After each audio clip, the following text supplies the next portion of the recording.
There's a chart I saw recently that I can't get out of my head.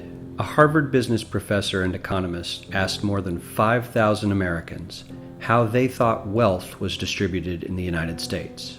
This is what they said they thought it was. Dividing the country into 5 rough groups of the top, bottom, and middle 3 20% groups, they asked people how they thought the wealth in this country was divided.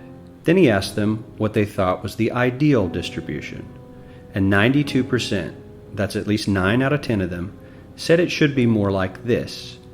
In other words, more equitable than they think it is. Now that fact is telling, admittedly, the notion that most Americans know that the system is already skewed unfairly. But what's most interesting to me is the reality compared to our perception.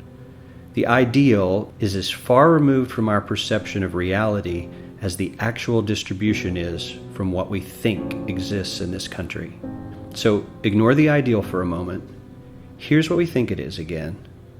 And here is the actual distribution. Shockingly skewed. Not only do the bottom 20% and the next 20%, the bottom 40% of Americans barely have any of the wealth. I mean, it's hard to even see them on the chart. But the top 1% has more of the country's wealth than 9 out of 10 Americans believe the entire top 20% should have. Mind-blowing. But let's look at it another way, because I find this chart kind of difficult to wrap my head around. Instead, let's reduce the 311 million Americans to just a representative 100 people. Make it simple. Here they are: teachers, coaches, firefighters, construction workers, engineers, doctors, lawyers, some investment bankers, a CEO, maybe a celebrity or two. Now let's line them up according to their wealth. Poorest people on the left, wealthiest on the right, just a steady row of folks based on their net worth. We'll color code them like we did before based on which 20% quintile they fall into. Now let's reduce the total wealth of the United States, which was roughly $54 trillion in 2009, to this symbolic pile of cash. And let's distribute it among our 100 Americans. Well, here's socialism, all the wealth of the country distributed equally. We all know that won't work. We need to encourage people to work and work hard to achieve that good old American dream and keep our country moving forward. So, here's that ideal we asked everyone about. Something like this curve. This isn't too bad. We've got some incentive, as the wealthiest folks are now about 10 to 20 times better off than the poorest Americans. But hey, even the poor folks aren't actually poor, since the poverty line has stayed almost entirely off the chart.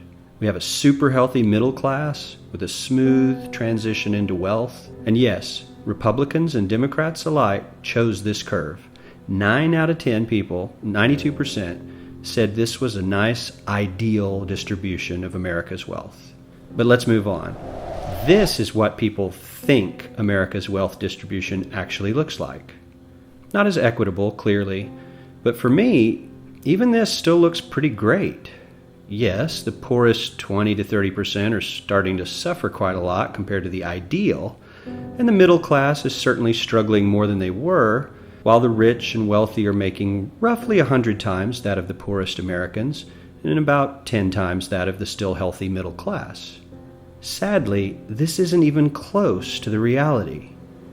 Here is the actual distribution of wealth in America. The poorest Americans don't even register. They're down to pocket change, and the middle class is barely distinguishable from the poor. In fact, even the rich between the top 10 and 20 percentile are worse off. Only the top 10% are better off. And how much better off? So much better off that the top 2 to 5% are actually off the chart at this scale. And the top 1%, this guy, well, his stack of money stretches 10 times higher than we can show. Here's his stack of cash, restacked, all by itself. This is the top 1% we've been hearing so much about. So much green in his pockets that I have to give him a whole new column of his own, because he won't fit on my chart. 1% of America has 40% of all the nation's wealth. The bottom 80%, 8 out of every 10 people, or 80 out of these 100, only has 7% between them. And this has only gotten worse in the last 20 to 30 years. While the richest 1% take home almost a quarter of the national income today, in 1976 they took home only 9%, meaning their share of income has nearly tripled in the last 30 years. The top 1% own half the country's stocks, bonds, and mutual funds. The bottom 50% of Americans own only 0.5% of these investments, which means they aren't investing. They're just scraping by. I'm sure many of these wealthy people have worked very hard for their money, but do you really believe that the CEO is working 380 times harder than his average employee? Not his lowest paid employee, not the janitor, but the average earner in his company. The average worker needs to work more than a month to earn what the CEO makes in 1 hour. We certainly don't have to go all the way to socialism to find something that is fair for hardworking Americans. We don't even have to achieve what most of us consider might be ideal.